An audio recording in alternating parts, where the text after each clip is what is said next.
ఈరోజే పుష్య ఆదివారం. ఎంతో విశేషమైన ఈరోజు ఈ కథను విన్నా, చదివినా, చెప్పినా, వినిపించినా జన్మల పాపాలు తొలగి కోటి జన్మల పుణ్యం వస్తుంది. అనారోగ్య సమస్యలు తొలగి సంపూర్ణ ఆరోగ్యం చేకూరుతుంది. మరి ఆ కథ ఏంటో ఇప్పుడు ఈ వీడియోలో తెలుసుకుందాం. ముందుగా అన్నం ముట్టని ఆదివారాల నోము గురించి ఇప్పుడు విందాం. ప్రాచీన కాలం నాటి మాట. ఆ కాలాన ఒక బ్రాహ్మణుడు ఉండేవాడు. ఆయనకు 2 కుమార్తెలు, 7 కుమారులు, మొత్తం 9 సంతానం. వారందరిలో చిన్నది శృంగారవతి. తండ్రి అందరికీ వివాహం చేసి ఆమెకు కూడా తగిన వరుణ్ణి వెతికి వివాహం చేశాడు. మంచి ముహూర్తాన ఆమెను కాపురానికి పంపాడు. శృంగారవతి భర్తతో చక్కగా కాపురం చేసుకుంటుంది. కాలం ఇలా గడుస్తూ ఉంది. ఒకనాడు ఆమె తండ్రి కుమార్తెను చూడవచ్చాడు. తన ఇంటికి వచ్చిన తండ్రిని ఆదరించి, గౌరవించి, కుశల ప్రశ్నలు అడిగి, యోగక్షేమాలు తెలుసుకుని భోజనాలు అయ్యాక ఆ చిన్నది ఇలా పలికింది. నాన్నా, నా వివాహమై చాలా కాలం గడిచింది. అయినా కడుపు పండలేదు. కారణమేమిటో తెలియదు. నాకు సంతాన భాగ్యం లేదా? పిల్లలు పుట్టరా? సంతానం లేని స్త్రీజన్మ వృధా అంటారు, వ్యర్థము అంటారు. గొడ్రాలిగా జీవించాలేమో నేను అని విచారించి దుఃఖిస్తూ తన బాధను తండ్రికి వివరించి చెప్పింది. కుమార్తె గోడు విన్నాడు తండ్రి. చాలా బాధపడ్డాడు. ఆ తండ్రి వెంటనే సూర్యనారాయణమూర్తిని ప్రార్థించాడు. దీంతో ప్రసన్నుడైన ఆ సూర్య భగవానుడు ప్రత్యక్షం కాగా అతనికి నమస్కారం చేసి వినయంగా తన కుమార్తె విషయం వివరంగా చెప్పాడు. విన్న బాలభాస్కరుడు ఇలా పలికాడు. ఓ భక్తా, విచారించకు. ఉపాయం చెప్తాను, అలాగే చెయ్యి. తప్పకుండా నీ కూతురి కడుపు పండి సంతానం కలుగుతుంది. నీవు నేను చెప్పినట్లు సోమి దేవమ్మ దగ్గరకు వెళ్ళు. ఆమె 360 నోములు నోచిన పుణ్యాత్మురాలు. నీ కుమార్తె యొక్క విషయమంతా ఆమెకు చెప్పి ఉపాయాన్ని అడుగు.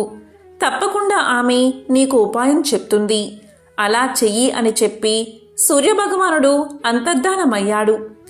దీంతో బ్రాహ్మణుడు సంతోషించి పరమానంద భరితుడై ఆదిత్యుడు చెప్పిన విధంగా తాను తిన్నగా సోమి దేవమ్మ వద్దకు వెళ్ళి తన కుమార్తె విషయం చెప్పి కడుపు పండే మార్గం చెప్పమని కోరాడు.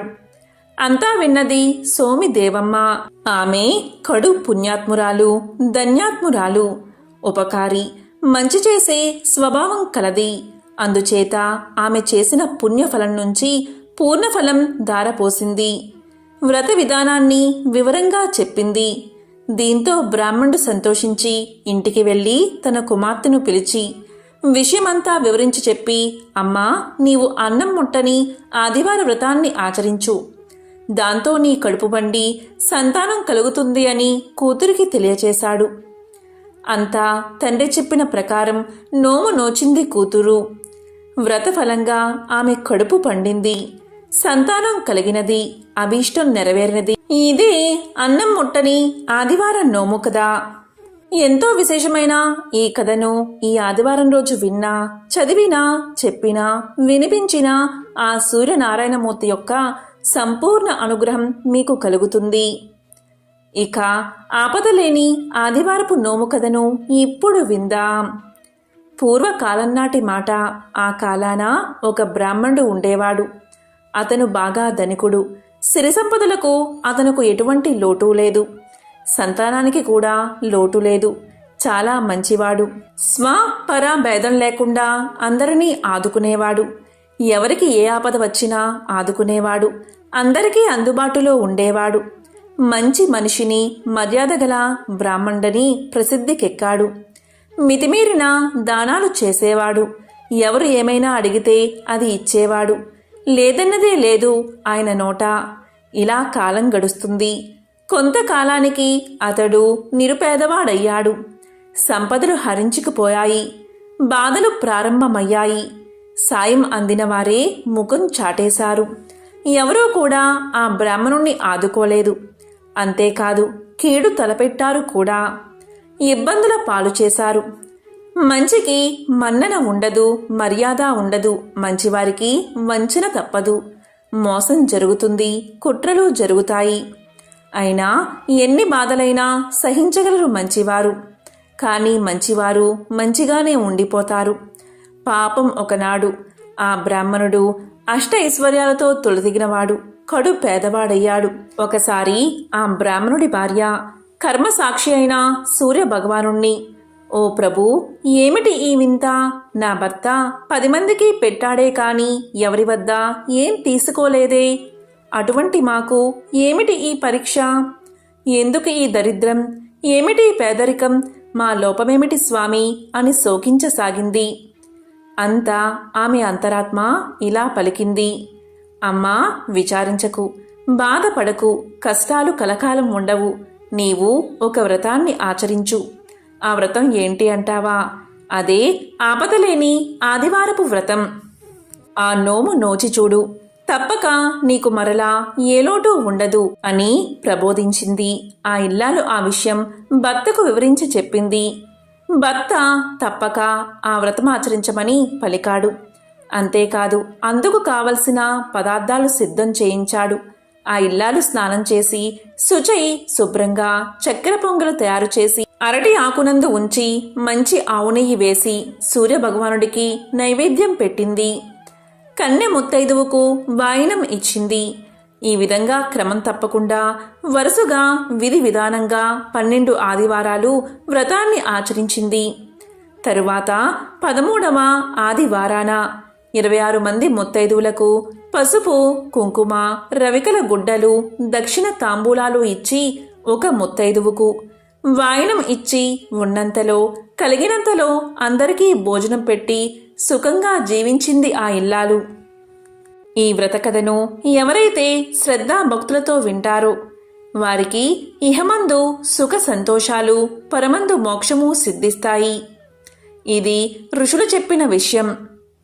ఈరోజు పుష్య ఆదివార వ్రతకథను వింటే చాలు ఎంతటి మహాపాపాలైనా తొలగిపోతాయి. ఒక ఊరిలో ఒక షావుకారు ఉండేవాడు. వారికి 2 కుమార్తెలు. అయితే కొన్ని రోజులకు ఆ 2 కుమార్తెలను కోటీశ్వరులకిచ్చి ఎంతో వైభవంగా వివాహం జరిపిస్తాడు షావుకారు. ఇలా కొన్ని రోజులు గడిచిన తర్వాత ఆ షావుకారికి ముసలితనం వచ్చి షావుకారు, అతని భార్య చనిపోయారు. అక్కా చెల్లెళ్ళు వేరువేరు గ్రామాల్లో ఉండడం వల్ల, వాళ్ళు దూరంగా ఉండడం వల్ల కలుసుకోలేకపోయారు. ఇలా తల్లిదండ్రులు చనిపోయిన తర్వాత అక్కా చెల్లెళ్ళు దూరం అయిపోయారు. ఈ విధంగా కొంతకాలం గడిచిన తర్వాత అక్కా చెల్లెల్లో పెద్దదాని పరిస్థితి కడు బీదరికంగా మారిపోయింది. తిండి దొరకడానికి కూడా కష్టమైపోయింది. కానీ చెల్లెలు మాత్రం మరింత ధనవంతురాలిగా తయారవుతుంది. ఎందుకంటే ఆ తల్లిదండ్రులు చేసే పూజలు, వ్రతాలన్నీ ఆ చెల్లెలు మాత్రమే చేసేది. కానీ అక్క మాత్రం ఒక్క పూజైనా, ఒక్క వ్రతమైనా చేసి ఎరగదు. దీనివల్లే ఆమె పరిస్థితి చాలా బాధగా, దయనీయంగా మారిపోయింది. చెల్లెలు మాత్రం పుష్యమాసంలోని అన్ని ఆదివారాలు, అంటే పుష్య ఆదివారాలు పవిత్రమైన సూర్య భగవానుణ్ణి భక్తి శ్రద్ధలతో ఆరాధించేది. ఒక పూట భోజనం మాత్రమే చేసేది. సూర్యుడు అస్తమించక ముందే సాయంత్రం అల్పాహారం తిని ఇలా పుష్య ఆదివార వ్రతాన్ని ఆచరిస్తూ ఉండేది.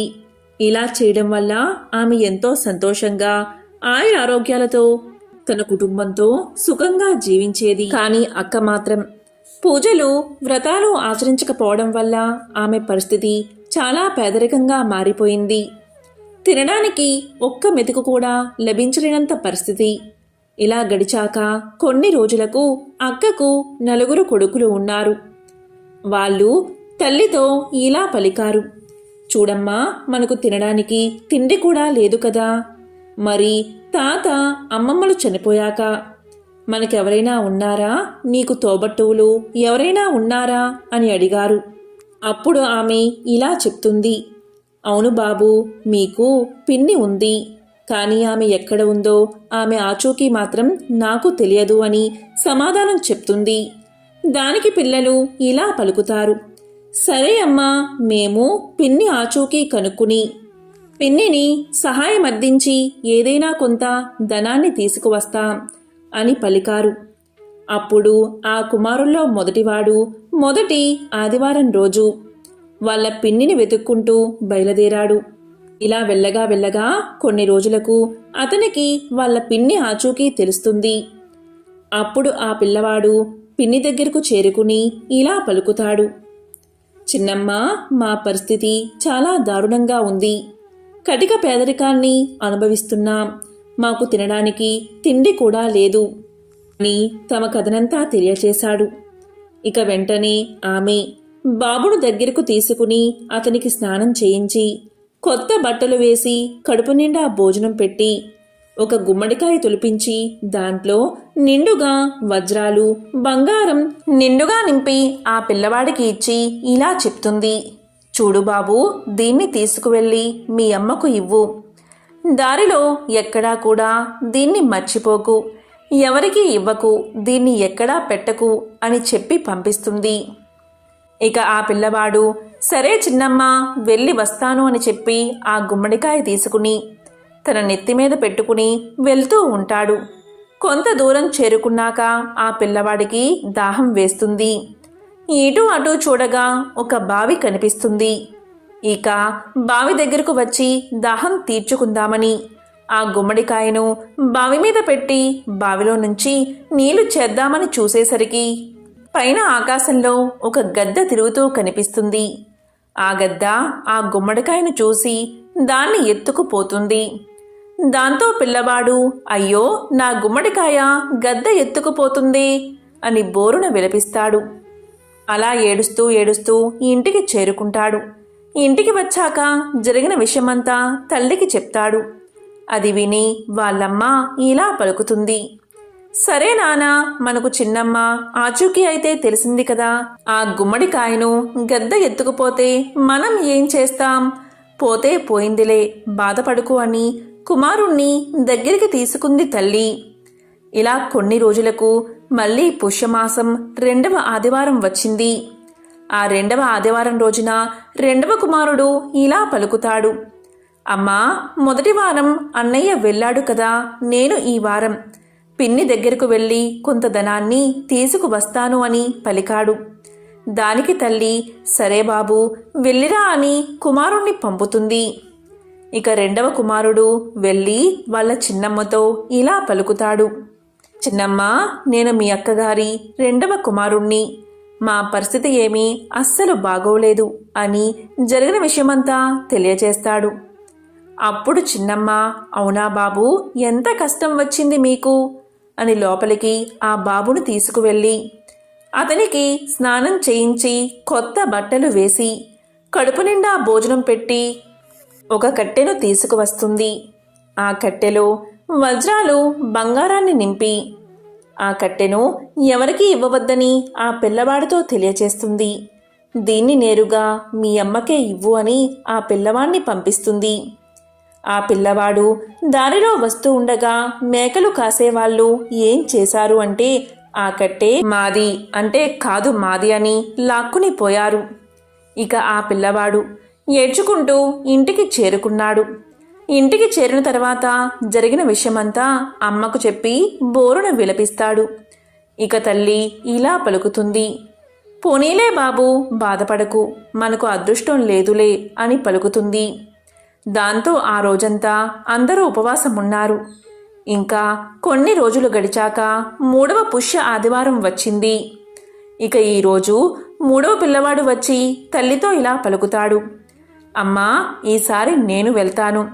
చిన్నమ్మ దగ్గరకు వెళ్ళి జరిగిందంతా చెప్పి ఆమెను సహాయం అడిగి కొంత ధనాన్ని తీసుకువస్తాను అని చెప్పగా తల్లి అతన్ని సాగనంపుతుంది. ఇక ఆ పిల్లవాడు తన చిన్నమ్మ ఇంటికి చేరుకోగానే జరిగిన విషయాన్నంతా చిన్నమ్మకు తెలియచేస్తాడు. దాంతో చిన్నమ్మ ఎంతో బాధపడి ఆ పిల్లవాణ్ణి లోపలికి తీసుకువెళ్ళి స్నానం చేయించి కొత్త బట్టలు వేసి కడుపు నిండా అన్నం పెట్టి ఒక చెప్పుల జత తొలిపించి లోపల బంగారం వజ్రాలు నింపి ఆ చెప్పుల జతను బాబుకు ఇచ్చి ఇలా పలుకుతుంది. చూడు బాబూ, ఈ చెప్పుల జత తీసుకెళ్ళి మీ అమ్మకే ఇవ్వు. ఎక్కడా వీటిని మర్చిపోవద్దు, జాగ్రత్తగా తీసుకెళ్ళు సుమా అని పలుకుతుంది. దాంతో అతను ఆ చిన్నమ్మ దగ్గర సెలవు తీసుకుని ఇంటిదారి పడతాడు. ఇలా వెళ్తూ ఉండగా బాగా వర్షం కురుస్తుంది. ఆ వర్షం కారణంగా చెప్పుల జత పొరపాటున ఊబిలో పడిపోతాయి. ఇక చేసేది లేక ఉట్టి చేతులతో మూడవవాడు ఇంటికి చేరుకుంటాడు. ఇంటికి వెళ్ళి జరిగిందంతా తల్లికి తెలియచేసి బోరున విలపిస్తాడు. దాంతో తల్లి ఇలా అంటుంది, చూడు నాయనా, బాధపడకు, మనకు ఇంతే రాసిపెట్టి ఉందేమో, బాధపడుకు అని ఓదారుస్తుంది. ఇక ఆ రోజు కూడా అలాగే ఏమీ తినకుండా ఉపవాసంగా ఉండిపోతారు. ఇలా ఉండగా కొన్ని రోజులకు పుష్యమాసం 4వ ఆదివారం వచ్చింది. ఇక ఆ రోజు 4వ కుమారుడు ఇలా పలుకుతాడు, అమ్మా, 3 అన్నలు వెళ్లారు కానీ ఏమీ ఉపయోగం లేదు కదా, ఈ వారం నేను చిన్నమ్మ ఇంటికి వెళ్ళి డబ్బులు తీసుకువస్తాను అని పలుకుతాడు. దానికి తల్లి, సరే బాబు, వెళ్ళిరా అని సాగనంపుతుంది. ఇక చిన్నవాడు చిన్నమ్మ దగ్గరకు వెళ్ళి జరిగిన విషయమంతా వివరించి చెప్పాడు. చిన్నమ్మ, నీవు ఇచ్చిన వస్తువు ఒక్కటి కూడా ఇంటికి రాలేదు అని చెప్పగా చిన్నమ్మ ఎంతో బాధపడి ఆ బాబుకి స్నానం చేయించి కొత్త బట్టలు వేసి కడుపు నిండా అన్నం పెట్టి ఒక పెట్టెను ఆ చిన్నవాడికి ఇస్తుంది. ఆ పెట్టెలో వజ్రాలు వైడూర్యాలు వేసి ఇస్తుంది. ఆమె ఇలా చెప్తుంది, చూడు బాబు, నువ్వైనా జాగ్రత్తగా ఉండు, దీన్ని ఎవ్వరికీ ఇవ్వకు, ఎక్కడా పెట్టకు, నేరుగా నీ తల్లికే ఇవ్వి అని చెప్పి ఆ బాబును సాగనంపుతుంది. ఇక ఆ పిల్లవాడు ఇంటిదారి పట్టి వెళ్తూ ఉండగా ఆ పిల్లవాడికి కూడా దాహం వేస్తుంది. దాంతో ఆ పిల్లవాడు బావి దగ్గరకు చేరుకుని ఆ అల్పాహార పెట్టెను బావి మీద పెట్టి నీళ్లు తోడ్డానికి ఉద్రిక్తుడు అవుతూ ఉండగా పొరపాటున చేయి తగిలి ఆ పెట్టె బావిలో పడిపోతుంది. ఇక చిన్నవాడు కూడా చేసేది లేక ఏడుస్తూ ఇంటి ముఖం పట్టాడు. జరిగిన విషయమంతా తల్లికి తెలియచేశాడు. దీంతో ఆమె, బాధపడుకు నాయనా, మనకు ఇదే ప్రాప్తం అని ఓదార్చింది. ఇక 4వ పుష్యమాసం ఆదివారం రోజు కూడా అందరూ ఉపవాసం ఉన్నారు. ఇలా కొన్ని రోజులు గడిచాక మరొక ఆదివారం వచ్చింది. అప్పుడు తల్లి పిల్లలతో ఇలా పలుకుతుంది, ఇక ఈ ఆదివారం రోజు నేను నేరుగా మా చెల్లెలి ఇంటికి వెళ్ళి వస్తాను, సహాయం అర్థిస్తాను అని చెప్పగా పిల్లలు ఒప్పుకున్నారు. వెంటనే ఆమె తన చెల్లెలి ఇంటికి చేరుకుని జరిగిందంతా చెప్పి ఎంతో బాధపడుతుంది. వెంటనే చెల్లి ఇలా పలుకుతుంది, అక్క, ఏడవకు, నీవు అమ్మానాన్నలు చెప్పిన విధంగా పుష్య ఆదివార వ్రతాన్ని ఆచరించడం లేదా అని అడగగా దానికి అక్క, లేదు, ఆచరించడం లేదు, మర్చిపోయాను అని సమాధానం చెప్తుంది. దాంతో చెల్లి, అయ్యో, ఎంత పని చేశావో అక్క, ఇవన్నీ చేస్తేనే కదా ధనవృద్ధి కలిగేది, ఆయురారోగ్యాలు కలిగేది. నేను పుష్యమాస ఆదివార వ్రతం చేయడం వల్లే నాకు ఈ భోగభాగ్యాలు వచ్చాయి, నేను ఆరోగ్యంగా ఉన్నాను అని చెప్పగా అక్క తప్పకుండా చేస్తానని మాట ఇస్తుంది. దీంతో చెల్లి అక్కను ఇంట్లోకి తీసుకువెళ్తుంది. అక్క కూడా స్నానం చేసి కొత్త బట్టలు వేసుకుని కడుపు నిండా భోజనం చేసి ఇలా అంటుంది, ఇక నేను వెళ్తాను చెల్లి, ఇక నుంచి పుష్య ఆదివారం రోజు సూర్య భగవానుణ్ణి పూజించి ఆయన అనుగ్రహం పొందుతాను అని అక్కడి నుంచి వస్తూ ఉంటుంది. ఆ మాట అనగానే ఆ సూర్య భగవానుడి ఆశీస్సులు ఆమెకు కలిగాయి. ఇక చెల్లెలు అక్కకు కొంత ధనాన్ని వజ్రాలను ఇస్తుంది. అక్క అక్కడి నుంచి ఇంటికి వస్తూ ఉంటే పైనుంచి గెద్ద గుమ్మడికాయను పడేస్తుంది. అయ్యో, ఇది నా కొడుకు పోగొట్టుకున్న గుమ్మడికాయే అని చెప్పి దాన్ని తీసుకుంటుంది. ఇలా కొంత దూరం నడిచాక దారిలో మేకలు కాసేవారు ఇలా పలుకుతారు, చూడు తల్లి, ఈ కట్టె మాది కానే కాదు, ఈ కట్టెను మీరే తీసుకోండి అని ఆ కట్టెను ఇచ్చేస్తారు. మరి కొంత దూరం వెళ్ళగా అక్కడ చెప్పుల జత కనిపిస్తుంది. ఆ చెప్పులు కూడా తీసుకుని ఆమె నడుస్తూ ఉంటుంది.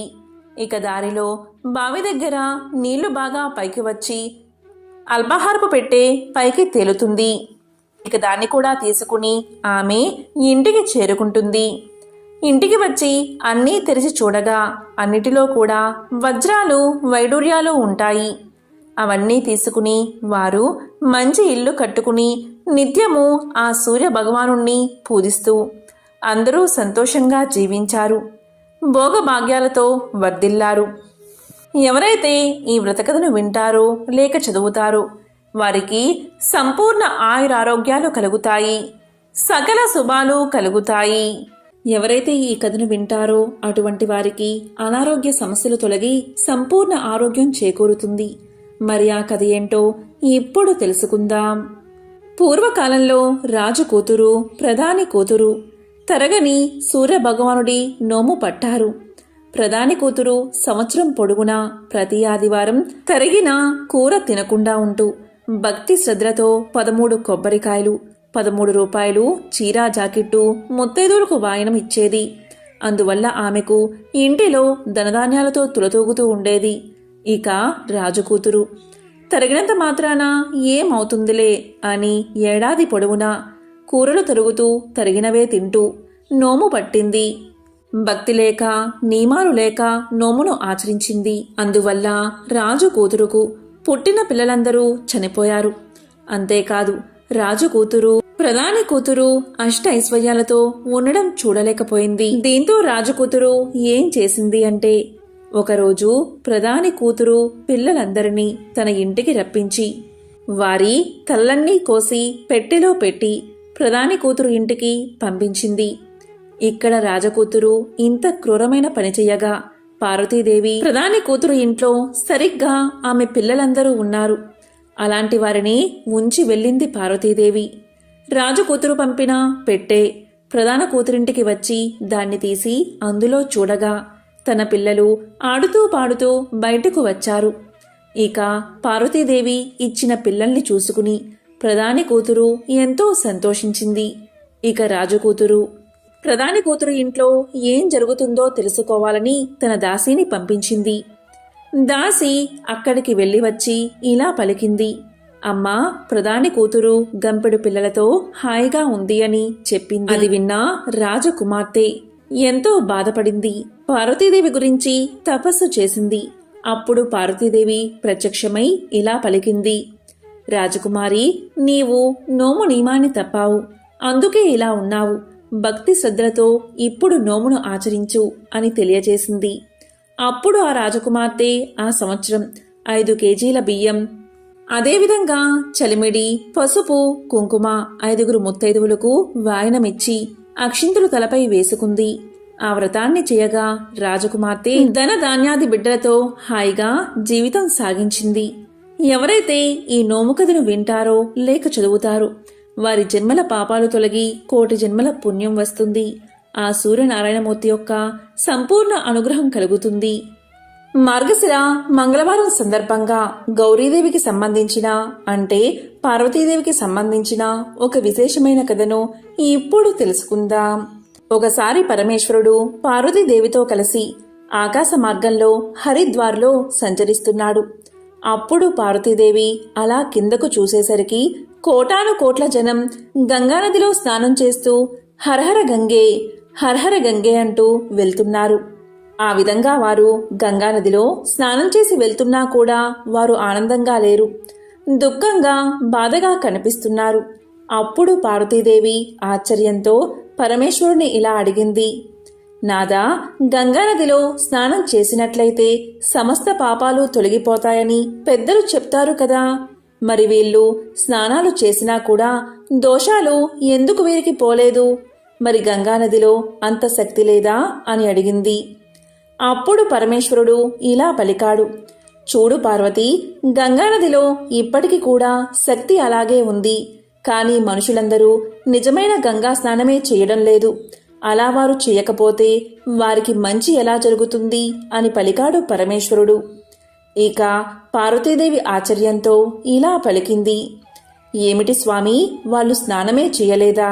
అదేమిటి, అందరూ కూడా గంగానదిలో స్నానం చేసే కదా బయటకు వస్తున్నారు, వారి ఒంటి మీద తడి కూడా ఆరలేదు అని అనగానే పరమేశ్వరుడు ఇలా పలికాడు, వీళ్ళు కేవలం నదిలో మునిగి వస్తున్నారు అంతే.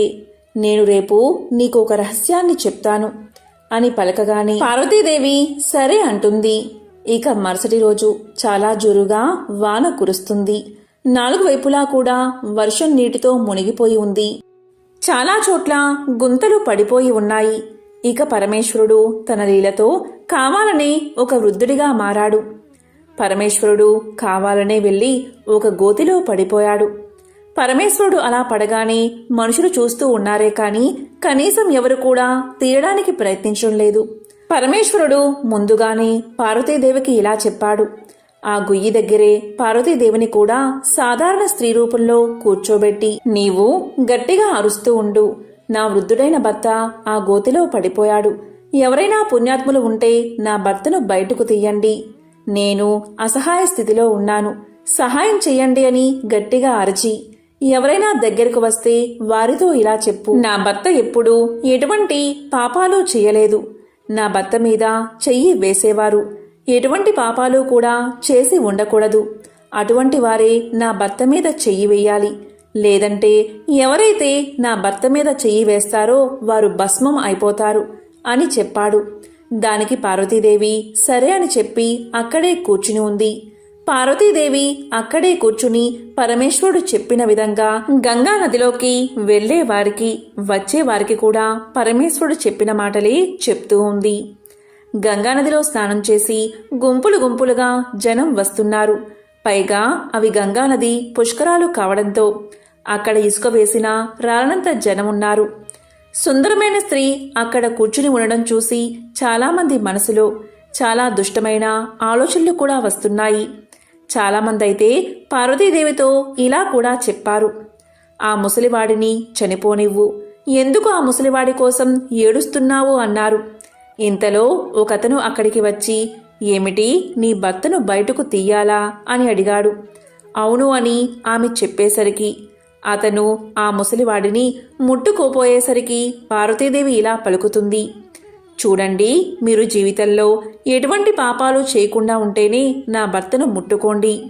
ఒకవేళ పాపం చేసి నా భర్తను పట్టుకుంటే మీరు వెంటనే భస్మం అయిపోతారు అని చెప్తుంది. దీంతో ఆ వ్యక్తి భయపడి ఎందుకు వచ్చింది నాకు అని అనుకుని అక్కడి నుంచి వెళ్ళిపోయాడు. ఇక అక్కడకు వచ్చిన వారందరూ కూడా గంగలో స్నానం చేసినా కూడా వారి మీద వారికే నమ్మకం లేక మేము ఎక్కడ భస్మం అయిపోతామో అని ఎవరికి వారు ఆ ముసలివాణ్ణి ముట్టుకోకుండా అలా వెళ్ళిపోతున్నారు. లక్షల మంది, కోట్ల మంది జనం, అంతమంది ఉన్నా కూడా ఎవరూ కూడా సహాయాన్ని అందించలేదు. తీసే ప్రయత్నం ఎవరూ చేయలేదు. గంగలో మునిగి అలా పక్కగా వెళ్ళిపోతున్నారు. అలా సాయంత్రం గడిచిపోయింది. అప్పుడు పరమేశ్వరుడు పార్వతీదేవితో ఇలా పలికాడు, ఇన్ని కోట్లాది మంది జనం గంగలో మునుగుతున్నారు. ఎవరైనా స్వచ్ఛమైన మనసుతో గంగలో స్నానం చేయడానికి వచ్చారా అన్నాడు. అలా అంటూ ఉండగానే ఒక వేశ్య అప్పుడే గంగలో మునిగి ఆ పక్కగా వస్తూ ఆ దృశ్యాన్ని చూసి అక్కడకు వచ్చి బాధపడి, నీ భర్తను నేను లేపుతాను అని ముట్టుకోబోతుంటే పార్వతీదేవి ఇలా పలికింది, చూడమ్మా, నీవు ఎటువంటి పాపం చేయకపోతేనే నా భర్తను తాకు, లేకపోతే నీవు భస్మం అయిపోతావు అని చెప్తుంది. అప్పుడు ఆ వేశ్య ఎటువంటి సంకోచం లేకుండా ఇలా పలుకుతుంది, అమ్మా, నేను జీవితంలో ఎన్నో పాపాలు చేశాను. కాని ఆ పాపాలను పోగొట్టుకోవడానికి గంగలో మునుగుదామని ఇక్కడకు వచ్చి ఆ గంగామాతకు నమస్కారం చేసుకుని ఇప్పుడే గంగలో మునిగి వస్తున్నాను. గంగలో మునిగిన వెంటనే నా పాపాలన్నీ తొలగిపోయాయి కదా, మరి నాకు పాపం ఎలా అంటుతుంది? గంగానదిలో స్నానం చేశాక ఎవరికైనా సరే పాపాలు ఉండవు కదా అని చెప్తూ ఆ వేశ్య ముసలివాడి రూపంలో ఉన్న పరమేశ్వరుణ్ణి ఒక్క దెబ్బతో పైకి లాగింది. అప్పుడు పార్వతీ పరమేశ్వరులు ఆ వేశ్యా స్త్రీని పుణ్యస్త్రీగా భావించి ఇద్దరూ కూడా వారి యొక్క అసలు రూపాలను ధారణ చేసి ఆ వేశ్యకు దర్శనమిచ్చి అంతర్ధానమయ్యారు. అప్పుడు పరమేశ్వరుడు పార్వతీదేవితో ఇలా పలికాడు, పార్వతీ, చూసావా, ఇన్ని వేల కోట్ల జనంలో ఒక్క వేశ్య మాత్రమే గంగా స్నానాన్ని పవిత్ర మనసుతో పాపాలు పోతాయని నమ్మింది. ఇన్ని కోట్ల జనంలో ఆ స్త్రీ ఒక్కటి మాత్రమే పాపాల్ని పోగొట్టుకుని మన కైలాసానికి చేరుకుంటుంది. ఎవరైతే ఎటువంటి శ్రద్ధ విశ్వాసం లేకుండా డాంబికాల కోసం మాత్రమే గంగా స్నానం చేస్తారో వారికి వాస్తవిక ఫలితాలు లభించవు. దానివల్ల గంగా స్నానం వ్యర్థమవుతుంది. భక్తి శ్రద్ధలతో గంగా స్నానాన్ని ఆచరించడం వల్ల చాలా పుణ్యాలు కలుగుతాయి. నేనిప్పుడు నీకు 12 మాటలు చెప్తాను. ఎవరైతే మనుషులు స్నానం చేసేటప్పుడు ఈ 12 విషయాలను పాటిస్తారో వారు ఎప్పుడూ కూడా దుఃఖాన్ని అనుభవించరు. వారి ఇంట్లో ఎప్పుడూ కూడా లక్ష్మీ కటాక్షం ఉంటుంది. వారి ఇంట్లో అపారమైన ధన సంపదలు నెలకొంటాయి. ఇంట్లో ఎప్పుడూ కూడా గొడవలు జరగవు. అప్పుడు పార్వతీదేవి ఇలా పలుకుతుంది, నాదా ఆ 12 విషయాలు నాకు తెలియజేయండి అని కోరుతుంది. అప్పుడు పరమేశ్వరుడు ఇలా చెప్పడం మొదలు పెడతాడు. స్నానం చేయడం వల్ల శరీరం నిరోగంగా మారుతుంది. మనసు ప్రశాంతంగా ఉంటుంది. స్నానం చేయడం వల్ల ముఖంలో కాంతి, శారీరక మానసిక ఆకర్షణ కూడా పెరుగుతాయి. ప్రతి నిత్యము కూడా ఒక నియమంలాగా కొన్ని విషయాలపై ధ్యాస పెట్టినట్లయితే చాలా లాభాలు పొందవచ్చు. స్నానం చేసేటప్పుడు ఈ విషయాలపై తప్పకుండా ధ్యాస పెట్టాలి. వాటి గురించి పరమేశ్వరుడు ఇలా చెప్తున్నాడు, పార్వతి నీవు ఈ విషయాలను చాలా ధ్యాస పెట్టి విను. అందులో మొదటిది, స్నానం చేసిన తర్వాతే మనుషులు పూజాది కార్యక్రమాలు చేసుకునే యోగ్యతను పొందుతారు. అందువల్లే ఉదయాన్నే స్నానం చేయాలి. ఇక రెండవది, శాస్త్రాల్లో చెప్పబడింది స్నానం చేయడం వల్లే ఈ 5 సద్గుణాలు కూడా లభిస్తాయి. అవే రూపం, తేజస్సు, పవిత్రత, ఆయుష్, ఆరోగ్యం. ఇక మూడవది, మేధాశక్తి, లక్ష్మి, ధనం ఇవన్నీ కావాలని కోరుకునేవారు ప్రతి ఋతువులోనూ ప్రతిరోజు స్నానం చేయాలి. ఇక నాలుగవది, ఉదయాన్నే స్నానం చేయడం వల్ల పాపాలు నశిస్తాయి, పుణ్యం ప్రాప్తిస్తుంది అని శాస్త్రాల్లో చెప్పబడి ఉంది. ఉదయాన్నే స్నానం చేసేవారి దగ్గర సాకారాత్మక శక్తులు అంటే దైవిక శక్తులు పుష్కలంగా ఉంటాయి. అందువల్లే ఉదయాన్నే స్నానం చేయాలి. ఎందుకంటే ఉదయాన్నే స్నానం చేసేవారి దగ్గర నకారాత్మక శక్తులనేవి నిలబడలేవు. అందువల్లే ఉదయాన్నే స్నానం చేయడం చాలా చాలా అవసరం. ఇక ఐదవది, ఆరోగ్యంగా ఉన్నప్పుడు తల కింది భాగం నుంచే స్నానం చేయాలి. లేదా తడిబట్టతో ఒంటిని శుభ్రం చేసుకోవడం కూడా ఒక రకమైన స్నానమే. ఇక ఆరవది, ఉదయాన్నే స్నానం చేయడం ఎంతో శ్రేష్టం. ఇక ఏడవది, ఒళ్ళంతా మురికిగా ఉన్నప్పుడు నదిలో స్నానం చేయకూడదు. మీరు నది ఒడ్డునే ఒళ్ళంతా శుభ్రం చేసుకుని ఆ తరువాత నదిలో మునగాలి. అంటే నదిలో మునగడానికి వెళ్ళేటప్పుడు ముందుగా ఇంట్లో స్నానం చేసి వెళ్ళాలి. ఇక ఎనిమిదవది, ఏ నదీ రేవులో అయితే బట్టలు ఉతుకుతూ ఉంటారో అక్కడ జలం అపవిత్రంగా చెప్పబడింది. అందువల్ల అక్కడి నుంచి కొంచెం దూరంలో మీరు స్నానాన్ని చేయవచ్చు. ఇక 9వది, నదిలో 11 సార్లు మునగడం అనేది శుభప్రదంగా చెప్పబడి ఉంది. ఇక 12వది, పవిత్ర నదుల్లో బట్టలు ఉతకడం అనేది నిషిద్ధంగా చెప్పబడింది. నదుల్లో ఎటువంటి మురికిని కూడా వదలకూడదు.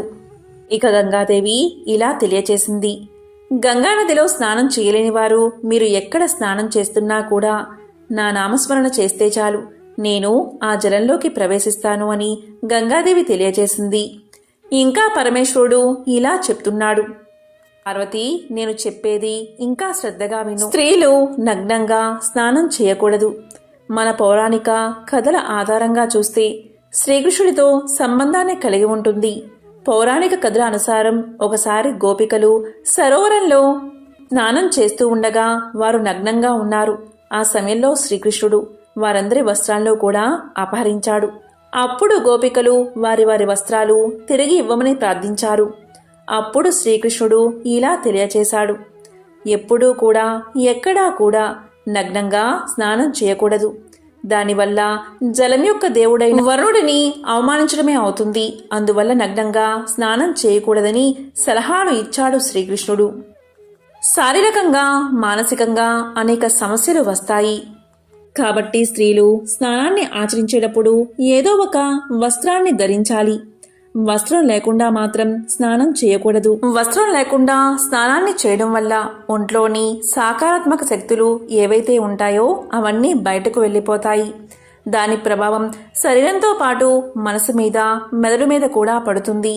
గరుడ పురాణం ప్రకారం మీరు స్నానం చేసేటప్పుడు మీ పితృదేవతలు కానీ మరణించిన వారు కానీ మీ చుట్టుపక్కనే ఉంటారు. వస్త్రాలు లేకుండా స్నానం చేసినట్లయితే పితృదోషాలు తగులుతాయి. అలా స్నానం చేయడం వల్ల పితృదేవతలకు తృప్తి లభించదు. ఇంట్లో పితృదోషానికి కారణమవుతుంది. స్త్రీలు చిన్న వస్త్రాన్నైనా కట్టుకుని స్నానం చేసేటప్పుడు ఆ వస్త్రాల నుంచి జారిన నీరు పితృదేవతలు తాగుతారు. దీనివల్ల వారికి తృప్తి లభిస్తుంది. వస్త్రాలు లేకుండా స్నానం చేయడం వల్ల పితృదేవతలకు కోపం వస్తుంది. అందువల్ల మనిషి చాలా ఇబ్బందులు ఎదుర్కోవాల్సి వస్తుంది. అందువల్ల ఎప్పుడూ కూడా వస్త్రాలు లేకుండా స్నానం అస్సలు చేయకూడదు.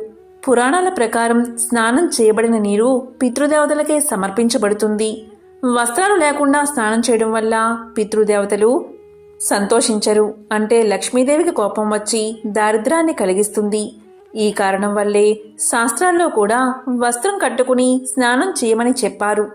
ఈ విషయాన్ని సాక్షాత్తు పరమేశ్వరుడే పార్వతీదేవికి తెలియచేశాడు. ఎంతో విశేషమైన ఈ మిత్ర సప్తమి రోజు సూర్య భగవానుడికి అర్ఘ్యాన్ని సమర్పించి నమస్కారం చేసుకోవాలి.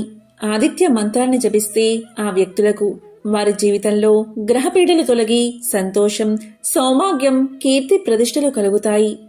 అదేవిధంగా పితృకర్మలకు సైతం సూర్యుడే అధిపతి. కాబట్టి తండ్రిని గౌరవించడం వల్ల మీ జాతకంలో ఆదిత్యుడు బలపడతాడు. జాతకంలో సూర్యుడు బలంగా ఉంటే నలుదిక్కుల నుంచి శక్తి లభిస్తుంది. ప్రతిరోజు కూడా సూర్య భగవానుణ్ణి పూజించాలి. మంచి ఆరోగ్యాన్ని పొందాలి అన్నా, మీ పని సామర్థ్యం పెరగాలి అన్నా మీరు సూర్య భగవానుడికి అర్ఘ్యాన్ని సమర్పించేటప్పుడు క్రమం తప్పకుండా ఓం హాం మిత్రాయ నమః అనే మంత్రాన్ని జపించండి. మానసిక ప్రశాంతత కోసం సూర్య భగవానుడి మంత్రాన్ని జపించండి. దీనివల్ల తెలివితేటలు పెరుగుతాయి. ఓం హూం సూర్యాయ నమః అనే మంత్రాన్ని జపించండి. విద్యార్థులు ముఖ్యంగా ఈ మంత్రం వల్ల ప్రయోజనాన్ని పొందుతారు.